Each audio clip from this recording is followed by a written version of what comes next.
और बड़ी खबर का रुख कर लेते हैं। आज से शुरू हो रहा है संसद का शीतकालीन सत्र। विपक्ष ने बनाई है सरकार को घेरने की रणनीति और संसद सत्र से पहले इंडिया गठबंधन की प्रमुख बैठक भी रखी गई है। संसद की शीतकालीन सत्र में गतिरोध के आसार हैं, तो विपक्ष की एसआईआर समेत कई मुद्दों पर चर्चा की मांग।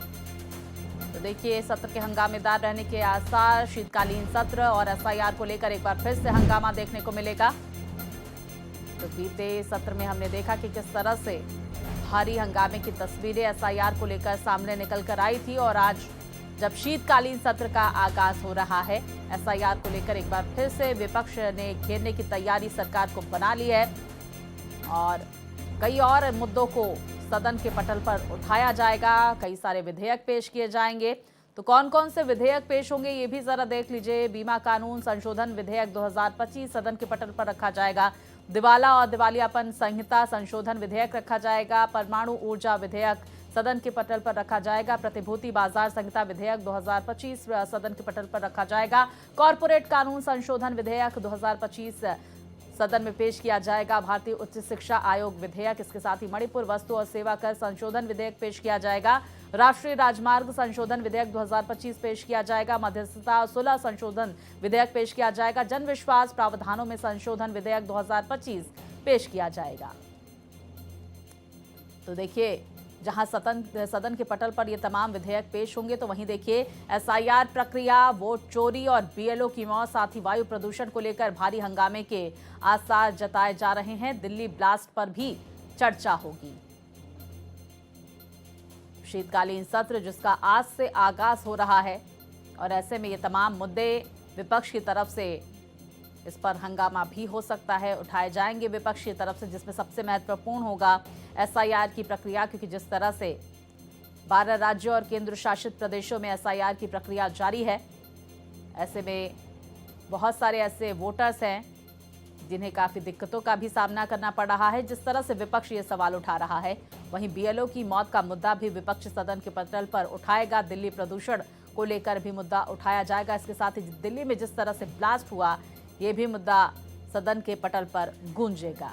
विस्तार से जानकारी के साथ मेरे सहयोगी प्रशांत हमारे साथ जुड़ गए हैं। प्रशांत, क्या कुछ रणनीति यहां पर विपक्ष शीतकालीन सत्र के दौरान बनाता हुआ नजर आ रहा है? कांग्रेस की महत्वपूर्ण बैठक भी इस सत्र की शुरुआत से पहले होने वाली है।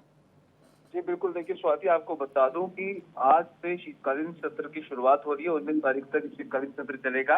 एक तरह से सरकार इस दौरान सरकारों, परमाणु ऊर्जा क्षेत्र, उच्च शिक्षा ढांचा सुधार और कॉर्पोरेट जैसे विनियम समेत 10 महत्वपूर्ण विधेयक रखने जा रही है। तो वहीं दूसरी तरफ विपक्ष जो है एसआईआर मुद्दे पर सरकार को घेरने की तैयारी में है। देखिए, कल सर्वदलीय बैठक हुई और शाम को जो है एक महत्वपूर्ण बैठक होती है कांग्रेस पार्टी की, जिसमें तय किया गया है कि 10 बजे एक बैठक की जाएगी सभी विपक्षी दलों की।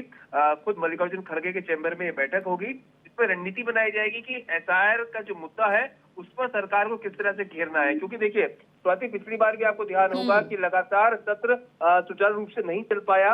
विपक्ष लगातार एसआईआर पर चर्चा की मांग कर रहा था, लेकिन सरकार ने भी स्पष्ट कर दिया था कि एसआईआर पर चर्चा सदन के अंदर नहीं होगी, क्योंकि लगातार सुप्रीम कोर्ट और जो निर्वाचन आयोग है वो उसकी बात रख रहा था। लेकिन अब ऐसे में एक बार फिर से एसआईआर को देखने को हंगामा मिलेगा सदन के अंदर। साथ ही साथ जो पॉल्यूशन है दिल्ली के अंदर, वो एक महत्वपूर्ण मुद्दा होगा। और जो लगातार हम देख रहे हैं कि बीएलओ की जो मौतों की खबरें आ रही है, उसको लेकर भी जो सवाल है आज संसद में पूछे जाएंगे। तो आप मान के चलिए स्वाति की हंगामा बिल्कुल होगा, और शुरुआती दिन से ही हंगामे के पूरे आसार है। 10 बजे बैठक होगी विपक्षी दलों की, उसके ऊपर रणनीति बनाई जाएगी और उसके बाद 11 बजे जो है सदन की शुरुआत होगी। हालांकि जो उपराष्ट्रपति है सीपी राधाकृष्णन, उनका पहले स्वागत किया जाएगा सदन के अंदर, उसके बाद जो सुचारू रूप से सदन की शुरुआत है वो की जाएगी। जी बिल्कुल, देखिए सदन की शुरुआत आज से होगी शीतकालीन सत्र की, लेकिन आपने जिस बात का जिक्र किया प्रशांत, हमने देखा था बीते सत्र के दौरान भारी हंगामा हुआ था। काला कपड़ा पहनकर सदन के अंदर और बाहर प्रदर्शन की तस्वीरें भी हमने देखी थी। और एसआईआर का जो मुद्दा है वो महत्वपूर्ण रूप से उठाया जाएगा, जिसमें पश्चिम बंगाल की भूमिका भी बहुत महत्वपूर्ण होने वाली है।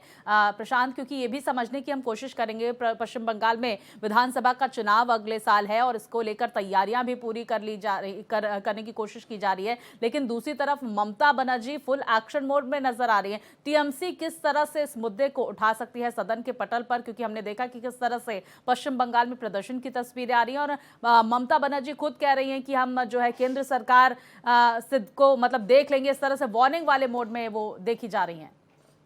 और जो देखिए स्वाति, सबके लिए खतरे की घंटी है। जितने विपक्षी दल है अब उनको ये लग रहा है कि जो बिहार के नतीजे उन्होंने देखे हैं कि जो चुनाव से ठीक 1-1.5 महीने पहले जो एसआईआर कराया गया उसमें करीब 64-65 लाख जो मतदाता है उनको सूची से बाहर कर दिया गया। तो अब सभी राजनीतिक जो दल है, क्षेत्रीय दल है, उनको ये चिंता सताने लगी है, क्योंकि अब अगले साल पश्चिम बंगाल में चुनाव है। तो ऐसे में ममता बनर्जी को भी डर है कि जिस तरह से एसआईआर के थ्रू एक बड़ा मतदाता जो है उसका वोट कट हो गया है, तो यही जो तस्वीर है पश्चिम बंगाल में अगर दोहराई जाती है तो उनके लिए खतरे की घंटी है और इसी को लेकर वो लगातार जो है सरकार पर हमलावर है। तो मुख्य तौर पर देखिए अगले साल चुनाव है,